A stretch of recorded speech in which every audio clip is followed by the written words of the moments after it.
Ko šiandien iš ryto prabudę prašėte Dievo? Gal prašėte Dievo išlaisvinti nuo kažkokio įpročio? O Dievas jums atsakė, tu esi laisvas, todėl šio įpročio turi atsisakyti pats. Gal prašėte Dievo kantrybės? Tačiau Dievas atsakė, kantrybės negaliu duoti, bet išmokysiu jos. Galbūt prašėte apsaugoti nuo skausmo, o išgirdote atsakymą. Ne.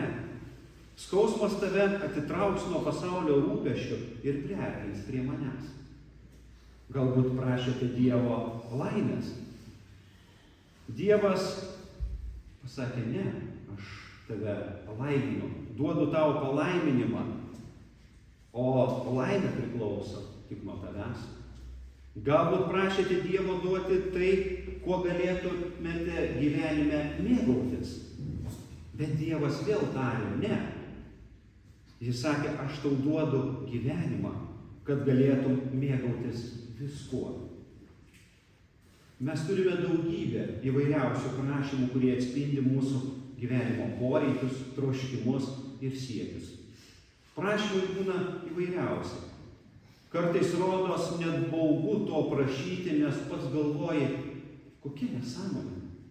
O kartais tie prašymai tokie žemiški, kad rodos, gal geriau nesugrįžti į Dievo, nei aš jų minėsiu.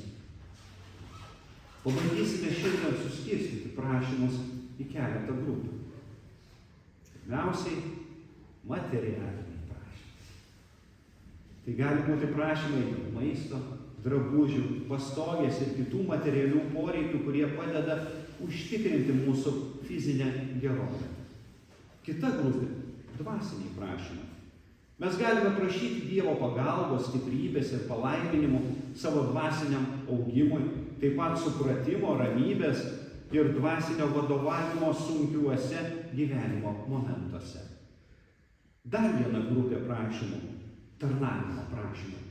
Tai prašymai dėl galimybės tarnauti kitiems, padėti tiems, kuriems to reikia ir prisidėti prie bendruomenės gerovės. Ketvirta grupė – tarpasmeniniai prašymai. Tai gali būti prašymai dėl pagarbos, supratimo, atleidimo arba dėl tarpusavio ryšio gerinimo su artimaisiais, draugais, kolegomis. Ir penktoji grupė – asmeniniai siekiai ir troškimai. Kiekvienas iš mūsų turi savo individualių troškimų ir siekių, kurie gali būti susiję su karjera, taip pat su šeima, asmeninė laimė arba saviraiška. Prašymai yra natūralūs ir svarbus gyvenimo aspektai. Todėl mes dažnai maldoje vardijame tai, ko trokštame ar ko mums reikia. Tačiau svarbu atsiminti, kad kartais mūsų prašymai gali būti neįvykdyti arba įvykdyti vėliau. Prašymai, kurie nebuvo įvykdyti, dažnai atveria mums naujas galimybės arba sustiprina mūsų ryšį su Dievu ir su kitais artimaisiais. Jėzus Evangelijoje kalba apie jo mokinių prašymus ir supratimą apie Dievo karalystės esmę bei savo asmeninį vaidmenį joje. Jo klausimas parodo mokinių nepakankamą supratimą ir pasiruošimą, bei pabrėžia poreikį Dievo vadovavimui gyvenime. Kadangi mes kaip žmonės turime ribotas žinias ir supratimą, tai gali būti iššūkis aiškiai suprasti ir išreikšti mūsų tikrus poreikius ir siekius. Dažnai mes galime prašyti dalykų, kurie nors ir atrodo geri ar labai mūsų norimi, gali ne visada atitikti Dievo valios ir tarnauti kitų labui. Tačiau tai nereiškia, kad mes neturime prašyti. Mūsų prašymai gali būti vertingi, kai jie grindžiami pasitikėjimu ir atsidavimu Dievui, o ne savo norais ar siekiais.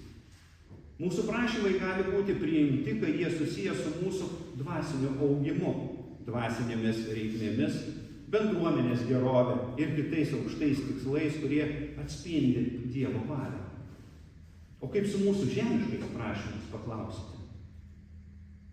Jėzus man Evangelijoje pagal Matą 6 perskyrime sako, visų tų dalykų ieško pagonys. Jūsų dangiškasis tėvas juk žino, kad viso to jums reikia. Pirmiausia, ieškokite Dievo karalystės ir jo teisumo, o visa tai bus jums pridėta. Todėl, nors mes žinome apie mūsų poreikius ir troškimus, svarbu prašyti Dievo vadovavimo ir supratimo, kad mūsų prašymai būtų pagrįsti ne mūsų pačių norais, bet Dievo valia. Mes galime pasitikėti, kad Dievas žino mūsų tikrus poreikius ir troškimus ir jis atsakys į mūsų maldas taip, kaip geriausiai atitinka jo šventąją valią ir mūsų dvasinę gerovę. Klausimas, kuris nuskambėjo šiandien Evangelijoje. Ar teisingas Zebediejaus sūnų Jokūbo ir Jono prašymas? Jie sakė, mokytojau, mes norime, kad padarytum, ko prašysime. Jis atsakė, o ko norite, kad jums padaryčiau?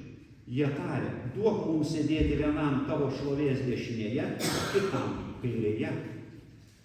Jokūbo ir Jono prašymas yra tikras iššūkis mums, kad suprastume Dievo karalystės vertybės ir Jėzaus mokymą apie pasaulietiškumo ir dvasingumo skirtumus. Jų prašymas rodo, kad jie buvo suklaidinti pasaulietiškomis vertybėmis ir siekia asmeninės garbės ir galybės Dievo karalystėje. Jėzaus klausimas, o ko norite, kad jums padaryčiau? Yra kviečiantis juos apmąstyti savo prašymą ir atskleisti jų tikrus motyvus. Jis nori, kad jie suprastų, kad tiesioginis garbės ir valdžios siekimas nėra pagrindinė Dievo karalystės vertybė.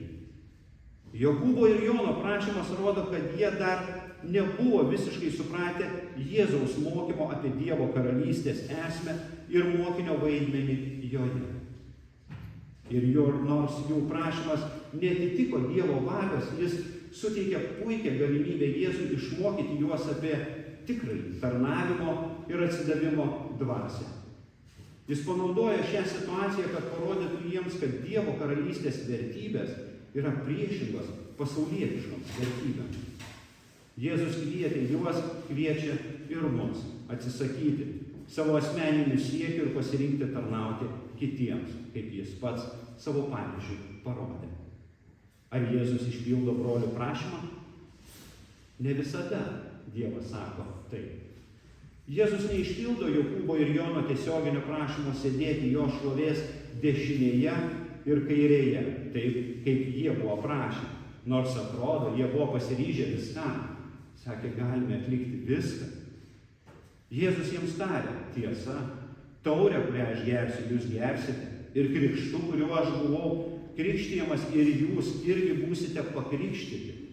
Bet vietą savo dešinėje ar kairėje ne aš duodu. Tai bus tiems, kuriems paskirta.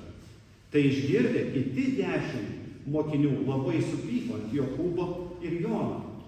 Kaip tai panašu į žmones? Įdomu, kodėl supyko? Ar todėl, kad ne jiems pirmiems šovė į galvą užsitikrinti savo ateitį?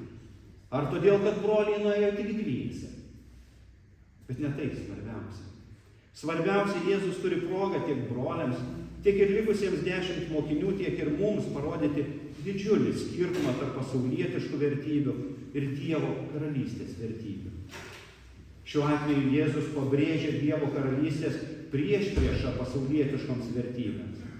Jis moko, kad Dievo karalystės dvasia yra tarnavimas, atsidavimas ir pasiaukojimas, o ne valdžios siekimas arba asmeninės garbės troškimas. Taigi, nors Jėzus neišpildo tiesioginio brolių prašymo, jis suteikia jiems ir mums galimybę suprasti tikrąją Dievo karalystės prasmę. Tai ko turėtume prašyti Jėzaus? Kaip tikintieji turėtume prašyti Jėzaus pagalbos, supratimo, atleidimo, stiprybės, vadovavimo ir artimesnio ryšio su juo. Mūsų maldos gali apimti daugybę sričių, įskaitant dvasinio augimo ir stiprybės. Mums reikia Jėzaus pagalbos augti dvasiškai, perimti jo brangiasias savybės ir tapti labiau panašiais į jį. Taip pat savo maldose prašykime atleidimo ir išganimo. Mes turime prašyti Jėzaus atleisti mūsų nuodėmes ir atgaivinti mūsų dvasią, padėti mums pasiekti išganimą ir atkurti mūsų ryšį su Dievu. prašykime vadovavimo ir apšvietimų. Mes turime prašyti Jėzaus vadovauti mums mūsų gyvenimo kelyje, apšviesti mūsų savo tiesą ir suteikti aiškumą mūsų sprendimams ir veiksmams. Atrodo keista, bet prašykime ir gyvenimo iššūkių. Kai susidurime su iššūkiais ir sunkumais, mes galime prašyti Jėzaus pagalbos, stiprybės ir ramybės, kad galėtume per juos išlikti tvirti. Svarbiausias mūsų prašymas – tai tarnavimas ir meilė kitiems. Mes turime prašyti Jėzaus palaiminimo ir pagalbos, kad galėtume tarnauti kitiems su meile, pasiaukojimu ir gailestingumu, kaip ir jis tarnavo. Visi šie prašymai yra vertingi ir svarbus mūsų dvasiniam augimui ir mūsų ryšiui su Dievu. Mes galime atvira širdimi kreiptis į Jėzų su savo maldomis ir žinoti, kad jis klauso mūsų maldų ir yra pasirengęs mums padėti ir palaikyti visais gyvenimo klausimais. Pamenate, pamokslo pradžioje mūsų prašymus Dievui. Jų buvo daug, tačiau ne visus Viešpats skubėjo išpildyti. Jis turėjo savo pasiūlymų, kaip galėtume gyventi. Todėl prašykime Dievo duoti meilės, kad galėtume ją dalytis. Galėtume mylėti kitus taip pat karštai, kaip jis mus pamilo. Dievas mums sako, mylėkite. Ir jūsų meilė darys stebuklus. Todėl eikime ir darykime stebuklus.